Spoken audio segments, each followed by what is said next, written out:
Job. Job es un hombre que no es judío. Quiero que lo vea allí en el capítulo 1. Job capítulo 1. Dice que, en el primer verso dice que hubo en la tierra de Uz un varón llamado Job. Es una tierra que no es israelita. Job es un hombre que de un momento a otro las circunstancias de su vida cambiaron. Tanto es que la Biblia habla de su riqueza no en dinero, sí en posesiones. Tiene camellos, tiene hijos, tiene fincas, o sea, es un hombre adinerado. De un momento a otro esto cambia. Se mueren sus hijos, le roban sus posesiones y él termina enfermo. Al punto en que las llagas que salen de su cuerpo, él se las rasca con un caldero, con ceniza, y los perros lo lamen para de alguna manera buscar aliento a su dolor. ¿Qué sucede aquí? De los versos 6 del capítulo 1 al verso tal vez 12 o 13, esta narración nos dice lo que realmente está sucediendo en el cielo. Y es que hay una disputa que Dios inicia diciéndole a Satanás: oye, ¿no has considerado a mi siervo Job? Es un hombre temeroso, íntegro delante de mí. Y Satanás le dice: ay, pues ¿cómo no va a ser íntegro si usted lo bendice? Quítele la bendición y verá. Y efectivamente, Satanás ataca. Ataca dejándolo sin nada. La cuestión es que esos versos los entendemos nosotros como lectores. Pero Job y sus amigos no lo saben. Esto es terrible. Porque usted y yo como lectores podemos ir viendo el sufrimiento de Job, su queja, y también podemos ver cómo los hombres intentan darle sentido a ese sufrimiento, todos de una manera equivocada, y nosotros ya tenemos la realidad. Nosotros podemos decir: pero si es que Dios desde el principio ha estado a cargo de toda esta situación. Pero nosotros que leemos, pero Job, que lo está viviendo, no lo sabe. Bueno, esto nos alienta a algo, querido hermano, y es que nuestro sufrimiento, que tal vez es desconocido, nos da una esperanza, y es que Dios está a cargo. Nosotros no sabemos lo que pasa en el cielo.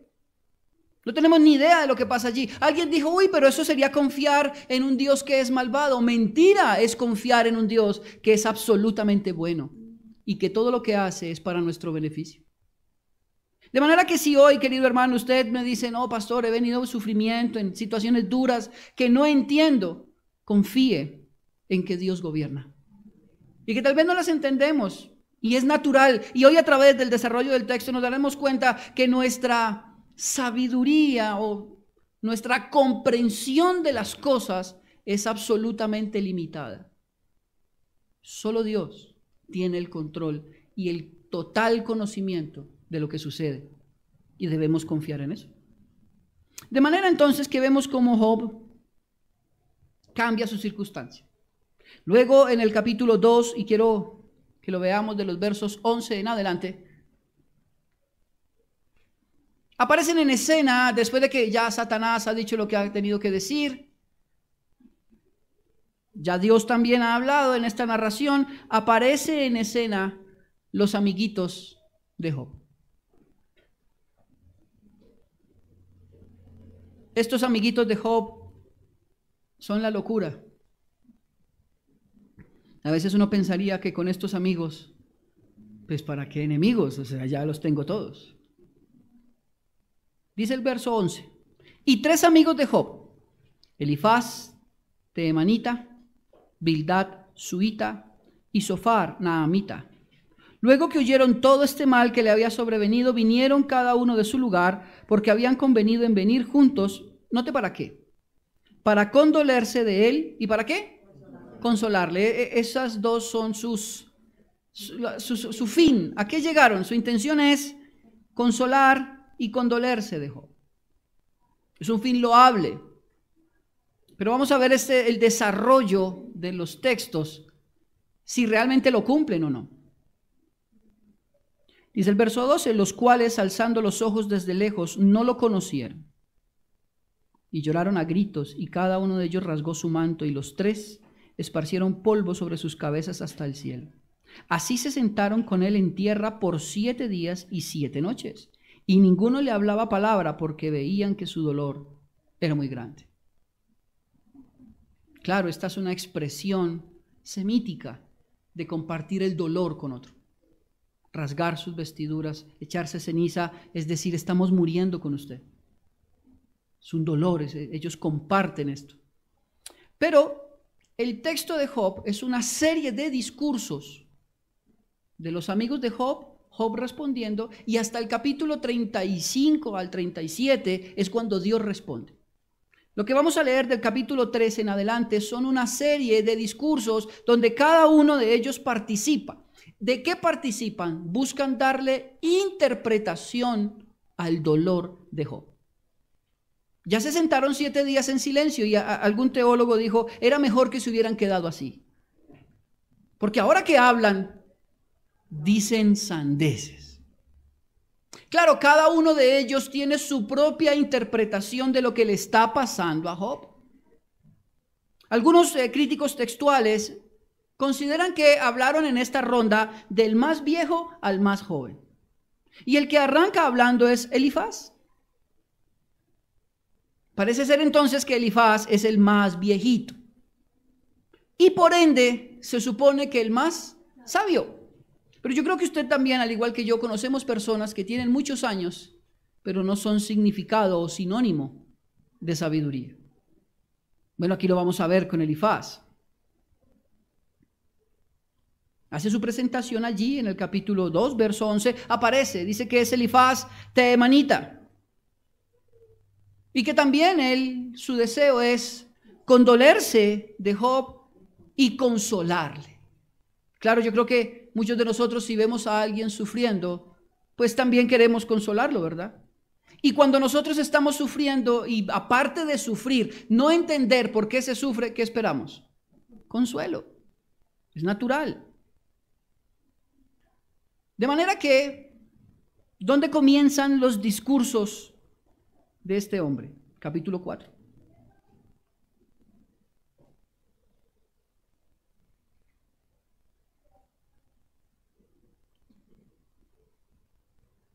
Quiero decirle algo acerca de Elifaz. Si lo que dicen los críticos textuales es cierto y habló del mayor al menor, entonces Elifaz es el más viejito. Como le dije hace un momento, por ende se entiende que es el más sabio, pero Jeremías capítulo 49 verso 7 nos dice algo acerca de la región de donde viene Elifaz. Elifaz viene de Teemán, mire lo que dice ahí, él es Elifaz ¿qué? Teemanita. Y dice así, Jeremías capítulo 49 verso 7. Se lo voy a leer, tranquilo. Dice, acerca de Edom, así ha dicho Jehová de los ejércitos, y lo hacen pregunta, ¿no hay más sabiduría en Temán? ¿Se ha acabado el consejo de los sabios? ¿Se corrompió su sabiduría? ¿Qué está diciendo Dios por boca del profeta? ¿Acaso esa tierra no es una tierra de sabios? Porque vienen cometiendo locuras e insensatez. Entonces Dios hace esta recriminación diciendo, ¿acaso ustedes no son una tierra de gente sabia? De manera entonces que cuando leemos acerca de Elifaz entendemos dos cosas. Uno, posiblemente es el más viejo. Y segundo, viene de una tierra donde hay sabiduría. Cualquiera podría decir, no, entonces lo que viene de boca de este hombre es importante. Bueno, note lo primero que dice. Capítulo 4, verso 1. Que vamos a ver el discurso de Elifaz y cómo él pretende darle explicación al sufrimiento de Job. Entonces respondió Elifaz temanita y dijo, si probáremos a hablarte, te será molesto. Pues, ¿quién no? Pero ¿quién podrá detener las palabras? He aquí, tú enseñabas a muchos y fortalecías las manos débiles. Al que tropezaba, enderezaban tus palabras y esforzabas las rodillas que decaían. Mas ahora que el mal ha venido sobre ti, ¿te desalientas? Y cuando ha llegado hasta ti, ¿te turbas? Piense cómo Elifaz ahora comienza a darle ánimo a su amigo. Lo primero que le dice es, mira, yo sé que hablar contigo ahorita va a ser difícil. Yo creo que no quieres escucharme. Yo creo que Job pensó, si me va a decir algo malo, cállate. Y entonces, ¿qué dice? Utiliza una técnica de persuasión que hoy es muy utilizada, sobre todo por los coaching. Le llaman el sándwich de la convicción. Y es primero dile algo bueno y termina con algo bueno, pero en la mitad métele algo bien duro para que cambie. Y lo que hace este hombre es diciéndole, mira, pero tú fortalecías a los demás. Tú eras un hombre sabio y en medio del dolor tú ayudabas a otros. Ahí le está dando su tajada de pan sabrosa. Pero luego le dice en el verso 5, mas ahora el mal que ha venido sobre ti te desalientas y cuando ha llegado hasta ti te turbas. ¿Qué le está diciendo? ¡Ey, hipócrita! Para otros sí, pero para ti no. Ahí le metió su pedazo de cordero en el sándwich bien molido. Es como si nosotros en un momento de sufrimiento alguien nos viniera y nos dijera, ¿cuál es el Dios en el que usted cree? ¿Acaso usted no cree pues que Dios lo va a sustentar? ¡Hay fuerza! ¡Ánimo! Que Dios lo está con usted, no sea hipócrita. De verdad, esas palabras duelen, esas palabras no alientan. ¿No ha creído usted en Dios pues? Eso, cuando usted iba y predicaba allá y otros lo escuchaban, ¿y ahora no se puede predicar usted mismo? Este hombre comienza con una dura acusación. En vez de empezar a alentar a su amigo, lo que está haciendo es confrontándolo, diciéndole, hey, tú eres hipócrita. Note esto. Esta forma de actuar de Elifaz tiene una base. ¿Por qué actúa así? Porque Elifaz considera que ahora Job es casi un hipócrita. Bueno, ese juicio que él está dando en este momento tiene una base y la escritura nos lo va a mostrar. Mire, quiero que vaya al capítulo 4, verso 8. Y si usted lo puede hacer, subraya alguna frase allí. Y es en el capítulo 4, verso 8, dice, como yo he visto. ¿Quién lo dice? Elifaz, como yo lo he visto. Ahora mírelo, capítulo 5, verso 3. Yo he visto, nuevamente. Ahora vaya al capítulo 15, que es parte de su segundo discurso. 15, 17. ¿Lo tiene?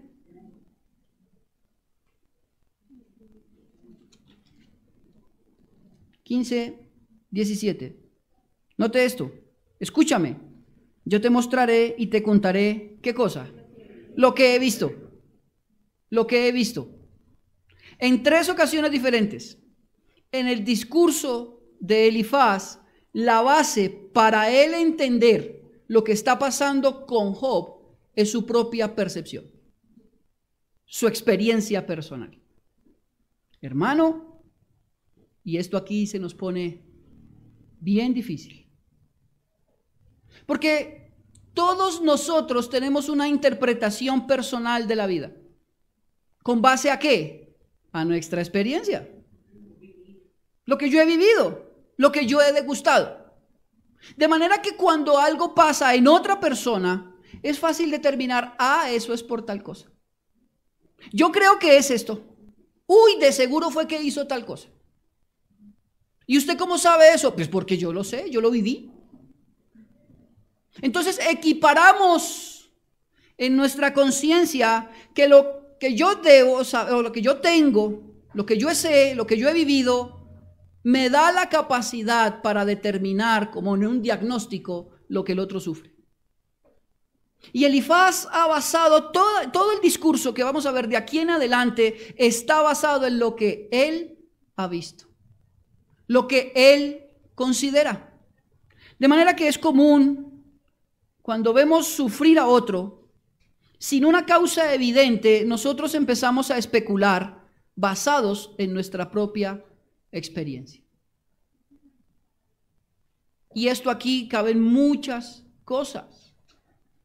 Si su experiencia espiritual ha sido ver demonios, le aseguro que usted va a decir que es un demonio que está atormentando a esa persona. Uy, porque yo lo experimenté. Pero si su experiencia ha sido tal vez porque en algún momento de su vida usted pecó y hubo una corrección y eso le hizo sufrir, usted va a asumir, él está sufriendo. ¿Por qué? Por el pecado, está pagando su pecado, hijo del diablo. Elifaz tiene una interpretación muy personal del sufrimiento. Y querido hermano, nosotros no somos tan sabios como Dios. Nuestras experiencias jamás estarán por encima de la Escritura. Nuestras experiencias son nuestras. Y está bien, cada uno de nosotros las vivió, pero no son la regla que determina el porqué de las cosas. ¿Me hago entender aquí? A veces para nosotros nuestra experiencia es más validera y más importante que la misma Escritura. Si la Escritura dice cómo debemos vivir con nuestras esposas, uno a veces considera, no, eso es verdad, pero me ha funcionado más lo que yo hago. Dándole siempre cabida a la experiencia y a la opinión personal. Bueno, aquí vamos a ver el caso de un hombre que considera que su experiencia le da la autoridad para determinar por qué Job sufre. Tremendo. Porque Elifaz está en la misma condición que Job. Él no conoce lo que ha sucedido en el cielo. Ninguno de ellos. Pero a él le parece que sí, que él sí tiene esa capacidad. Como yo creo que usted conoce muchas personas con frases comunes como, yo creo que lo que debes hacer es esto. En otros casos te sentencian. Y si estás sufriendo, se te acercan disimuladamente a decirte, mira, yo creo por mi experiencia que debes revisar tu relación con Dios. Algo estás haciendo. Porque yo creo, porque a mí me parece, y todo el tiempo está centrado en lo que esta persona ha vivido, no en lo que Dios revela. De manera entonces, que lo que primero podemos entender en el discurso de Elifaz es que para él su opinión está por encima de lo que Dios dice. Y esto es gravísimo, querido hermano. No solo en el área del sufrimiento, sino en cualquier área de nuestra existencia. Su opinión no puede estar por encima de lo que Dios dice. En ningún área. Ni en la administración del dinero, ni en la educación de sus hijos, ni en cómo vivir para la gloria de Dios. Todo esto tiene que estar sujeto a lo que Dios ha dicho, no a su opinión personal. Pastor, pero es que a mí me ha funcionado esto, pero que le haya funcionado no significa que esté bien. Amén. Me voy haciendo entender con esto. A veces nosotros vivimos más por lo que nos parece, querido hermano. Ahora bien, aquí tengo que hacer una cuña porque muchos hablan de ciertos movimientos cristianos donde todo está basado en experiencias, en lo que ve, en lo que siente. Tal vez nosotros no, pero nosotros tenemos no experiencias sobrenaturales, pero sí tenemos opiniones sobre nuestra vida y opiniones que han sido tal vez ídolos por encima de Dios. Aunque la Escritura dice que yo debo corregir a mi hijo de tal manera, yo no lo hago así, yo lo hago de esta manera. Su opinión está por encima. Y lo peor es que desde esa opinión aconsejamos a otros. Sofar tipifica esto. Elifaz, perdón, tipifica esto. Tipifica cómo su experiencia, lo que él asume para la vida, es lo correcto. Y desde ahí aconseja y sentencia a Job. No porque Dios lo ha dicho, sino porque a él le parece. Tremendo, ¿no le parece a usted esto? Una situación difícil. Él ha basado todo su discurso en lo que él ve, lo que él conoce, lo que a él le parece. Ahora, yo quiero decir algo. El destino de los hombres está regido por la mano soberana de nuestro Dios. De manera que todo lo que nosotros vivimos, Él lo gobierna. Él está ahí. Él sabe nuestro dolor, sabe nuestros aciertos, sabe nuestras tristezas como nuestras alegrías. De manera que si Él es quien lo gobierna, Él es sabio para hacerlo. ¿Quién soy yo para darle una interpretación propia a eso? ¿Quién soy yo ahora? No solo para darle una interpretación propia, sino aconsejar a otros de lo que debe vivir, según mi criterio. Olvidando ciertamente pasajes tan importantes como Romanos capítulo 9, verso 20. Se lo voy a leer. Dice, antes, oh hombre, ¿quién eres tú para que alterques con Dios? Dirá el vaso de barro al que lo formó, ¿por qué me has hecho así? ¿Quién gobierna? Dios. Pero nosotros tenemos una interpretación acerca de eso. A nosotros nos parece que según nuestra experiencia me dan la seguridad para saberlo todo. De manera que ahora puedo aconsejar a otros según mi experiencia, pero no a que se rinda al gobierno del Señor, sino que ahora viva como yo he vivido. Hermano, esto es muy grave. Muy, muy grave. De manera que vamos viendo cómo este hombre solamente basa su discurso en supuesto consolación a su amigo, lo basa en su opinión personal. Hermanos, si hay algo que le hace daño a la iglesia hoy, si hay algo que le puede hacer mucho daño a su vida espiritual, es su opinión personal. Si su opinión no está sujeta a la Escritura, tal vez no es tan necesaria. Amén. Ahora bien, es importante que nosotros determinemos en nuestro corazón que mi experiencia, mi percepción de la vida no me dan la seguridad de saberlo todo. ¿Usted no ha hablado con personas que todo lo saben? ¿Y no le parece molesto? Usted está hablando con él de, no sé, del aparato que genera partículas de neutrones, y él tuvo uno de esos en su casa. ¿Seguro? Usted habla con él, no sé, que los aviones necesitan determinado aparato. Sí, claro, en el carro yo tenía uno de esos, pero se dañó. Sí, saben de todo. Y uno se pone a pensar, le faltaron años para todo lo que ha vivido, porque no tiene límite. Querido hermano, esa actitud soberbia y sobrada no es de un creyente. El creyente entiende sus límites. Puede ser que conozca algunas cosas, está bien. Que haya pasado por experiencias que puedan validar su fe, está bien. Pero no significa que lo sabe todo. No significa que tiene una respuesta para todo. Cuando alguien se acerca y le pregunta, hermano, me está pasando esto, estoy sufriendo por esto, y ahí mismo rápido nosotros, claro, hermano, es que es por esto y por esto. ¿Seguro? El alma humana es supremamente intrincada, querido hermano. Solo Dios, que la formó, puede desenmarañarla, no nosotros. Pero nosotros pretendemos, en esa actitud un poco arrogante y soberbia, pretender encontrar la clave del botón que se oprime y ya todo cambia. Eso no es cierto. Eso no es verdad. Por eso dependemos de Dios, querido hermano, porque no lo sabemos todo. Gracias a Dios que es así. Nosotros necesitamos depender de Dios para saber cómo educar a nuestros hijos. Necesitamos depender de Dios para saber que en medio del sufrimiento, aunque yo no entienda lo que pase, Él sigue siendo mi rey.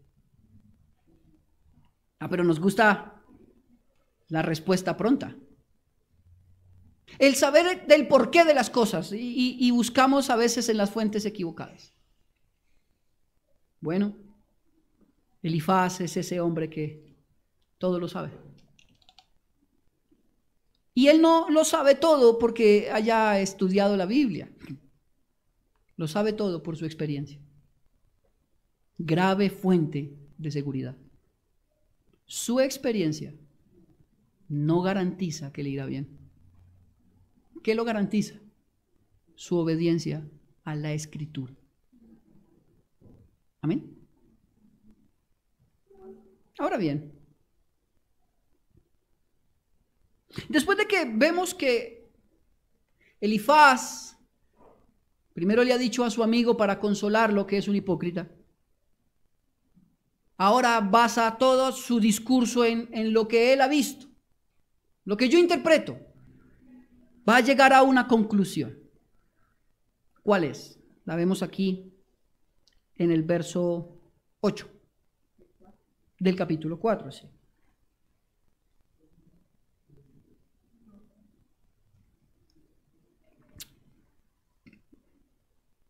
Capítulo 4, verso 8. Como yo he visto, los que harán iniquidad y siembran injuria, la ciegan. Note su conclusión. ¿Basada en qué? En lo que él ha vivido, ¿verdad? Y él dice, mira Job, lo que pasa es que te está yendo así de mal porque tú has pecado. Lo que tú has sembrado, eso has recogido. Esto es lo que conocemos hoy como la justicia retributiva. Lo que yo doy, eso recibo. Y en cierta manera tiene algo de razón, porque la Biblia sí dice que lo que tú siembras, de eso recoges. Ahora, en cuanto al sufrimiento de los hombres, ¿siempre es verdad la justicia retributiva? La respuesta es no.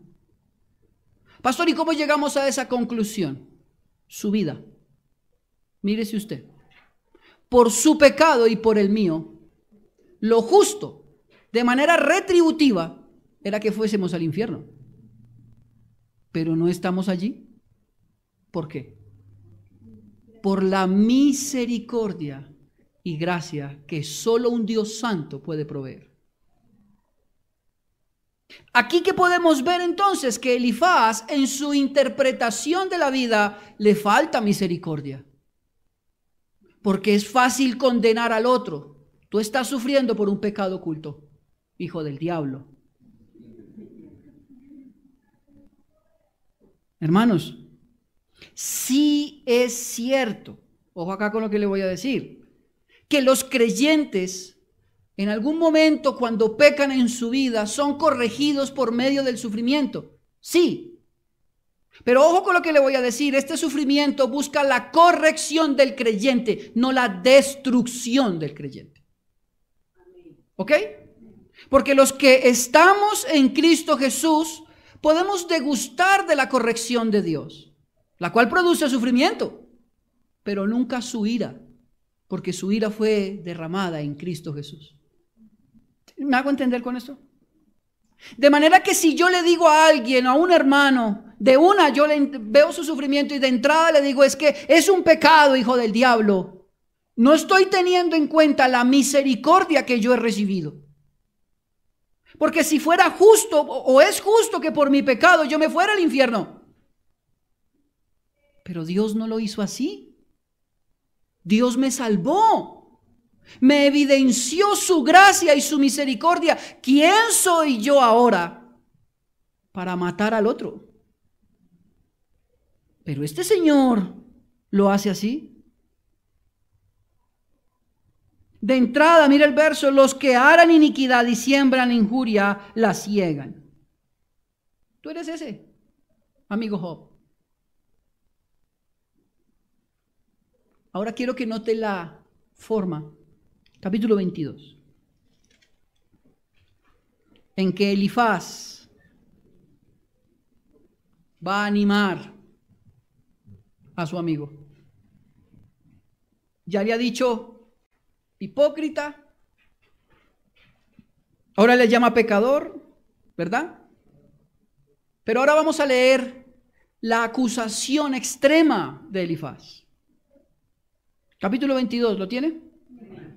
Vamos a leer del verso 5 en adelante, porque, por cierto, tu malicia es grande. ¿Quién se lo está diciendo? Elifaz a Job. Tu malicia es grande y tus maldades no tienen fin.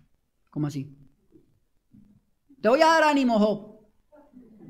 Voy a consolarte. ¿Cómo me vas a consolar? Diría Job. Mira, escucha esto atentamente. Por cierto, tu malicia es grande y tus maldades no tienen fin. Porque sacaste prenda a tus hermanos sin causa y despojaste de sus ropas a los desnudos. No diste de beber agua al cansado y detuviste el pan al hambriento. Pero el hombre pudiente tuvo la tierra y habitó en ella el distinguido.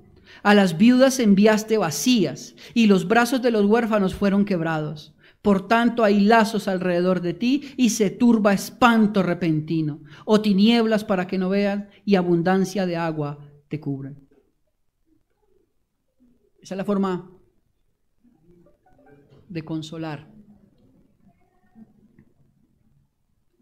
La pregunta es, ¿de dónde Elifaz sacó eso? ¿Él cómo llegó a esa conclusión?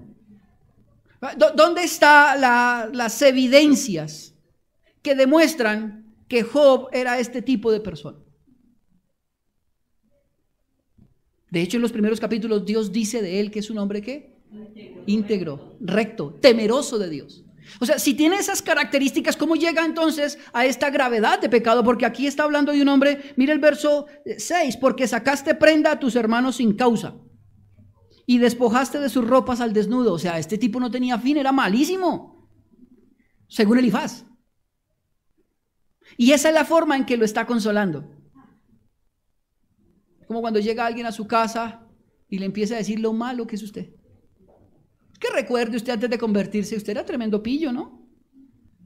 ¿Sí se acuerda de esas borracheras que se pegó? Mire, ahí está pagando. Ah, que su hijo le está haciendo mal. ¿Y cómo era usted con su mamá? Acuérdese cómo era usted. Antes la viejita no se murió con las rabias que usted le hizo sacar. ¿Sí? Sí, se basa. Note, es una justicia retributiva. ¿Ok? Pues Elifaz no tiene ninguna evidencia de que eso sea así. No hay ningún verso que sostenga que Job era este tipo de persona. Esto hace parte de la interpretación privada de Elifaz. ¿Y cuál es su base para llegar a esto? El dolor y el sufrimiento de Job. Como le está yendo tan mal, su pecado tuvo que haber sido terrible. Esa es su interpretación.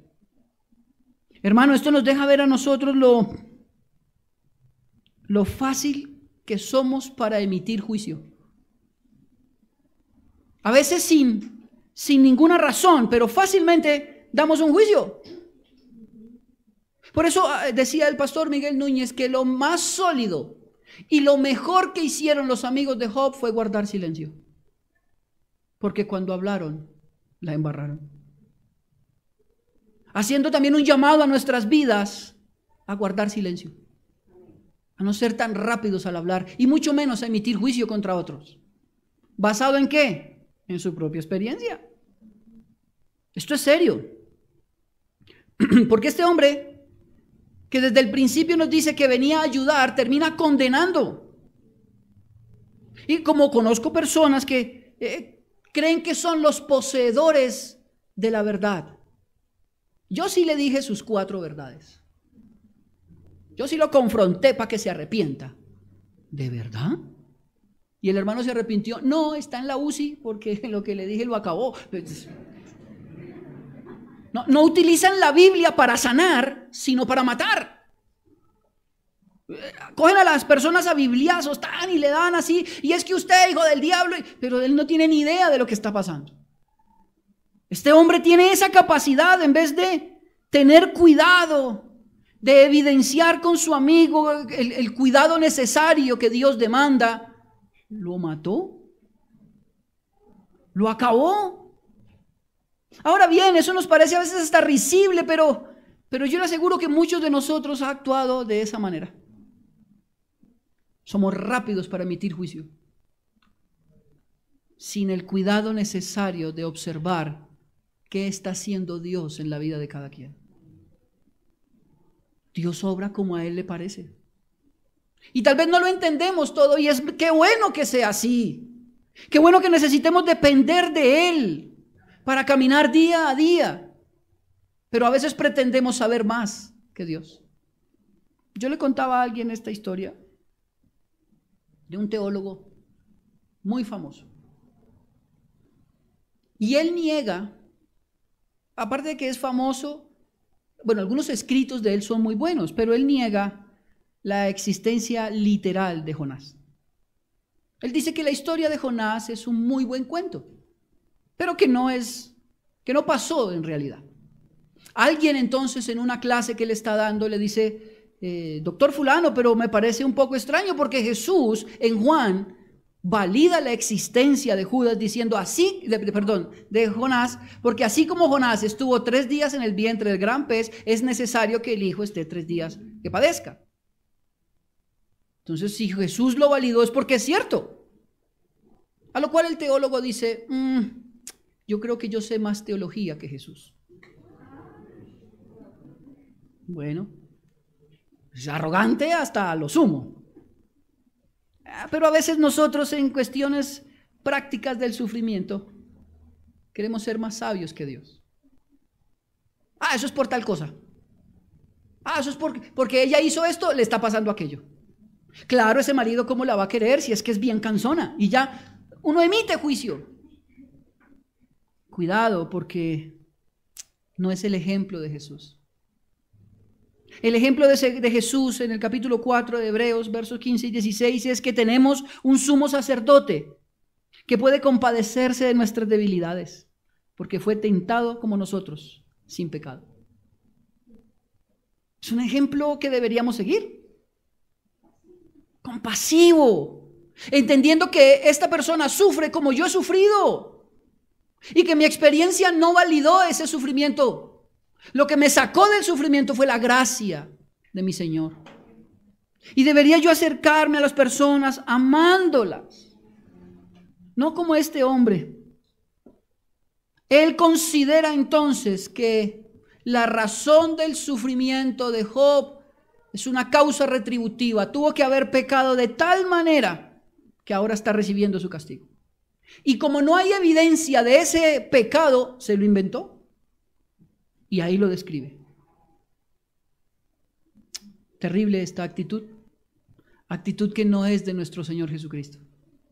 Por el contrario, nuestro Señor Jesucristo dice ahí mismo en Hebreos capítulo 4, 15 y 16, dice, acerquémonos pues confiadamente al trono de la gracia para alcanzar misericordia y hallar gracia para el oportuno socorro. El caso es diferente. Ahora Cristo, que ha padecido en la carne como nosotros, que sufrió igual que nosotros, que no pecó. Él hizo esa gran diferencia, Él no pecó. Él está a la puerta esperando para que todos nosotros nos acerquemos a Él y recibir de Él la gracia para el oportuno socorro. Qué bueno es nuestro Cristo. Completamente diferente a este discurso de Elifaz. Ahora, no solo Elifaz habló, también habla otro. El segundo amigo que habla es Bildad. Bildad, bueno, yo había titulado a el discurso de Elifaz como el discurso del inquisidor. Porque Elifaz todo el tiempo está poniendo el dedo en la llaga, ¿sí lo ven? Todo el tiempo ahí, es un inquisidor. Pero ahora vamos a correr un poco y ver el discurso de Bildad. Bildad es el ejemplo de la poca misericordia. Igual que su compañero anterior, aparece en el capítulo 2, verso 11, con el mismo propósito y es consolar, ¿no? Vamos a ver ahora cómo consoló este señor. Consolar tratando de interpretar la causa del dolor de Job.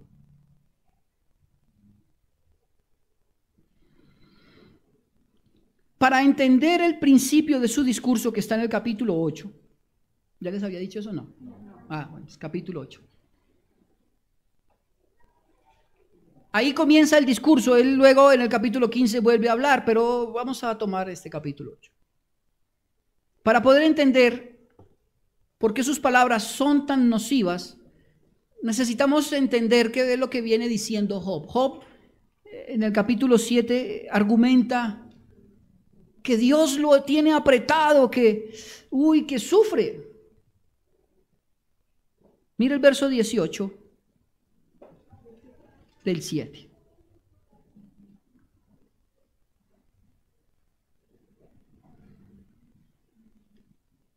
Y lo visitas todas las mañanas y todos los momentos los apruebas. Mira el 19, ¿hasta cuándo no apartarás de mí tu mirada? Y no me soltarás siquiera hasta que trague mi saliva. Esa es una expresión durísima. Job está diciendo, o él asume que Dios lo tiene del cuello y lo ha apretado tanto que ni siquiera saliva puede pasar. Es mucho el dolor, mucha la angustia. Y ¿cómo decirlo? En últimas, todos nosotros cuando estamos padeciendo miramos al cielo y decimos, Señor, ya no más. Es en un sentido no culpando a Dios como que usted es malo, sino haz algo, por favor. Ayúdame. Tú que eres bueno. Recordamos pasajes como el Salmo 38 al 40, donde David le dice que se está muriendo y que necesita que Dios haga algo. Bueno, de esta manera también encontramos a Job en esa batalla que él tiene por su dolor, por la situación en la que vive. Señor, ya dame algo de descanso.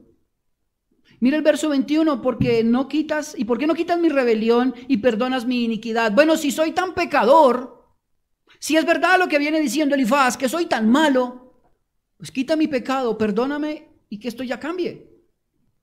Pero note la siguiente parte del verso, porque ahora dormiré en el polvo y si me buscares de mañana ya no existiré. Es tanta su lucha que es mejor morir. Y yo aquí me acordaba de alguien para tratar de ilustrar un poco esto. Hace muchos años en una iglesia donde nosotros asistíamos, un hermano ya de edad llamado Virgilio.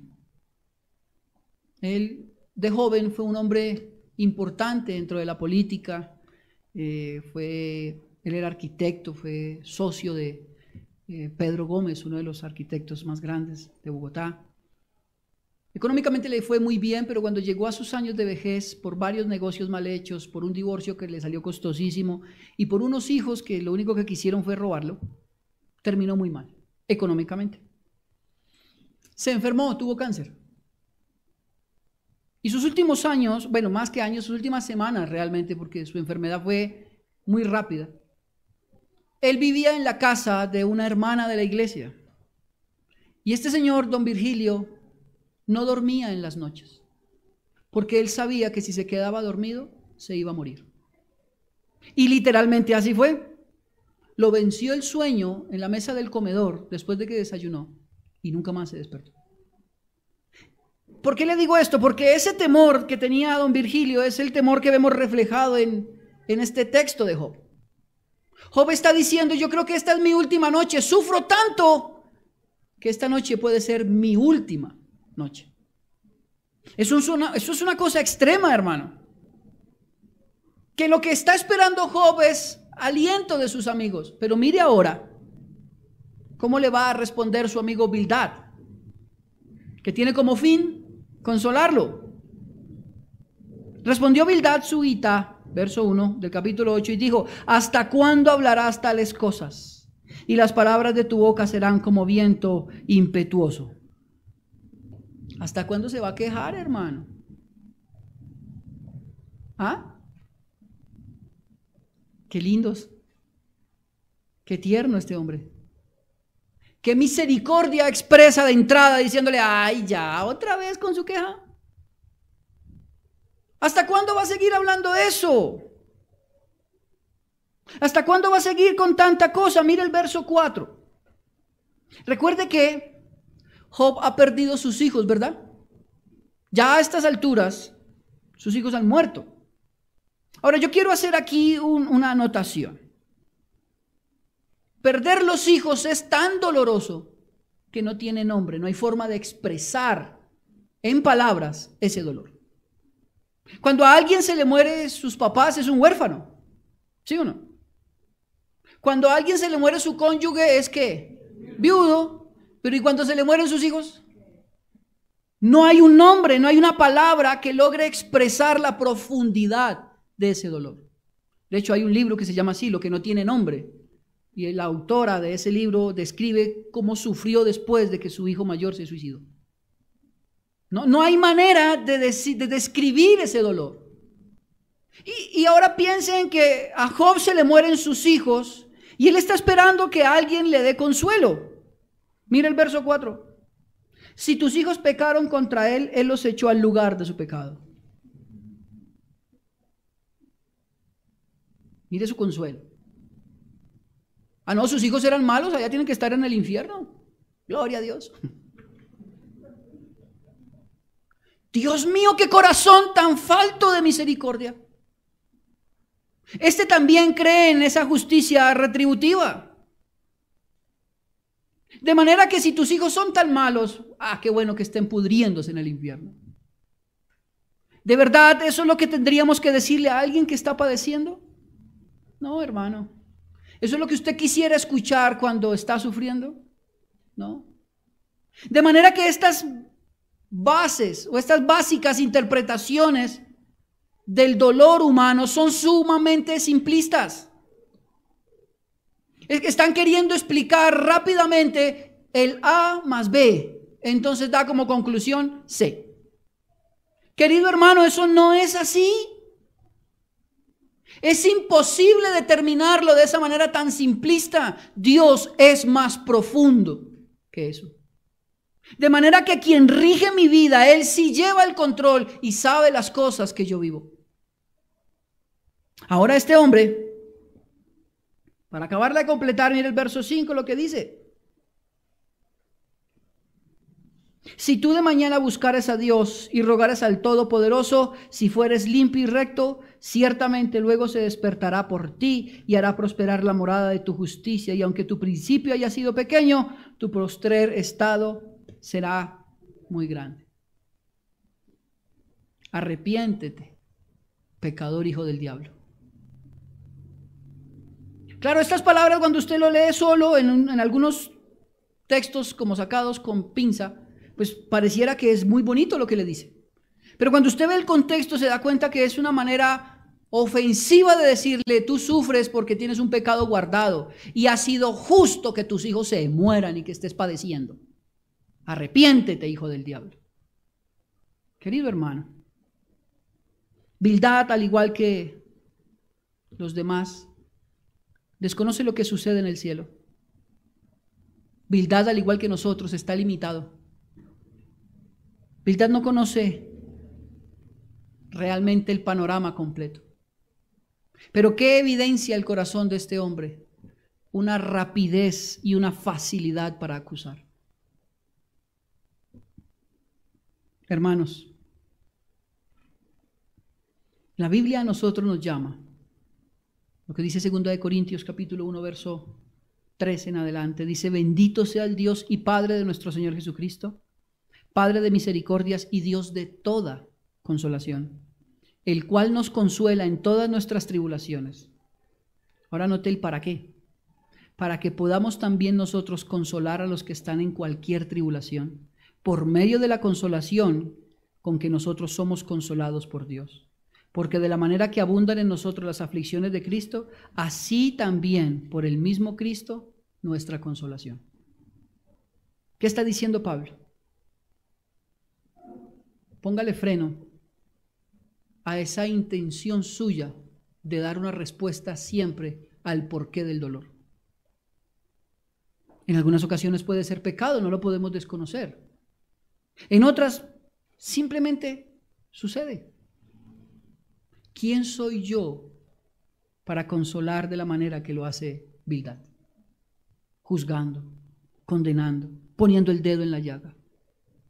Lo que la Escritura nos dice a mí, querido, o nos dice a nosotros, queridos hermanos, es aprender a amar con pasión. No a interpretar la vida de las personas. Nosotros no tenemos esa capacidad. Eso lo hace el Señor. Nosotros no somos los que tenemos que decirle a alguien: sume esto más esto, haga esto para que termine en aquello. Nuestro trabajo es amarlo, acompañarlo, consolarle. Claro, está pecando, nosotros deberíamos decirlo. Si su pecado es abierto, debo decirle: mira, arrepiéntete. Pero hay veces que el pecado no es evidente, yo no me lo puedo inventar. ¿A qué lo llamo con esto? A que tal vez si usted está padeciendo hoy por alguna razón desconocida, yo lo llamo a que confíe en el Señor. Él sabe lo mejor para nosotros. Si hay alguien que en su familia sufre por alguna razón desconocida, yo le llamo a que lo ame, a que lo consuele con la misericordia que usted ha recibido de Cristo. Yo lo llamo a que no pretenda ser sabio en su opinión, sino dependiente de Cristo para cualquier palabra que usted vaya a dar.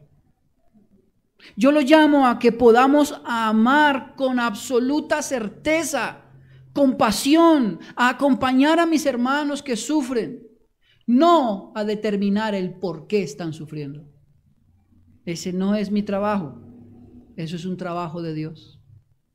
Qué rápidos somos nosotros para juzgar. Y cuando leemos estos dos discursos, a veces uno dice, uy, qué tipo tan malo, pero a veces mi corazón ha sido igual. Yo los llamo hoy al arrepentimiento. Los cristianos vivimos diferente al mundo. No somos igual a él. Nosotros tenemos la capacidad dada por Dios no solo de amar, sino también de perdonar. De manera que podemos acercarnos aún a las personas que padecen y uno quisiera decir, ay, qué bueno que sufre. Porque yo sí me acuerdo la que me hizo. No, deberíamos acercarnos y ofrecer la misericordia que Cristo tuvo por nosotros. De manera, hermano, que el libro no nos está mostrando la razón del por qué sufre Job. Está dando las evidencias de hombres naturales que pretenden conocer la verdad. Nosotros tenemos a Cristo y Él es la verdad, no nosotros. No es mi experiencia, no es mi opinión, es la palabra del Señor. Lo animo a todos los medios venir a Cristo. Querido hermano, sí, o querido amigo que usted me acompaña hoy, sí. Si para usted Cristo ha sido simplemente algo que está ahí, pero que no es tan cierto. Yo quiero animarlo. Sin Cristo es imposible existir. Quiero recordarles a todos que están en esta mañana que rendiremos cuenta delante de Dios por nuestras acciones y por nuestras palabras. De manera que de ahora en adelante nuestras palabras exalten a Cristo, aún en el sufrimiento de nuestros hermanos. Vamos a orar. Padre, te damos gracias por tu palabra, la cual es viva y eficaz. Te rogamos que tú en esta mañana, Señor, seas fortaleciendo nuestro corazón, seas fortaleciendo nuestro carácter. Señor, te pedimos en el nombre de Cristo, ayúdanos a servirte. Ayúdanos, Señor, a no pretender siempre tener la razón. Quita de nosotros esa idea que la experiencia nos da toda la sabiduría necesaria. No, somos sabios por la obra de tu Espíritu Santo en nosotros. Ayúdanos a depender de Cristo. Ayúdanos a ser sabios en Cristo. Señor, te rogamos, por favor, ayúdanos no solo a consolarnos a nosotros mismos por medio de tu misericordia, sino a consolar a los demás que sufren, que padecen, que como dice Pablo en Romanos, que podamos llorar con el que llora y alegrarnos con el que está alegre, Señor, de manera legítima, de manera real, que no pretendamos darle explicación a todo lo que viven o lo que vivimos, sino que confiemos en que tú tienes la dirección de nuestro barco y que nos llevarás a puerto seguro. Quita de nosotros esa idea tan básica y humana de querer controlarlo todo. No somos capaces de hacerlo. Ayúdanos a rendirnos a ti.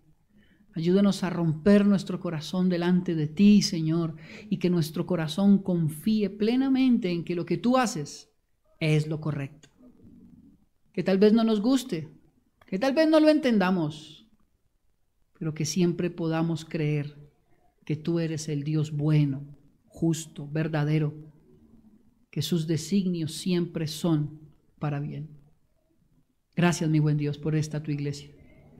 Oro por mis hermanos que de una u otra manera sufren por salud, por economía, Señora, en sus almas, anímicamente, emocionalmente, sentimentalmente han sufrido pérdidas. Yo te ruego, mi buen Dios, que por medio de tu Espíritu Santo tú levantes el corazón de mis hermanos. A nosotros no nos interesa saber el por qué. Eso lo sabes tú y eso nos basta. A nosotros nos interesa, Señor, que tu misericordia sea evidente en nosotros para que nuestros hermanos sean sanados. Ayúdanos, Padre Santo, a hacerlo bien. Ayúdanos a obedecerte. Ayúdanos a seguirte. Y te ruego, Señor, por las misericordias de Cristo, por su sacrificio, que seas tú sanando el corazón de todos mis hermanos. Gracias por lo que hasta aquí tú has hecho. En Cristo Jesús, Señor nuestro. Amén. Amén.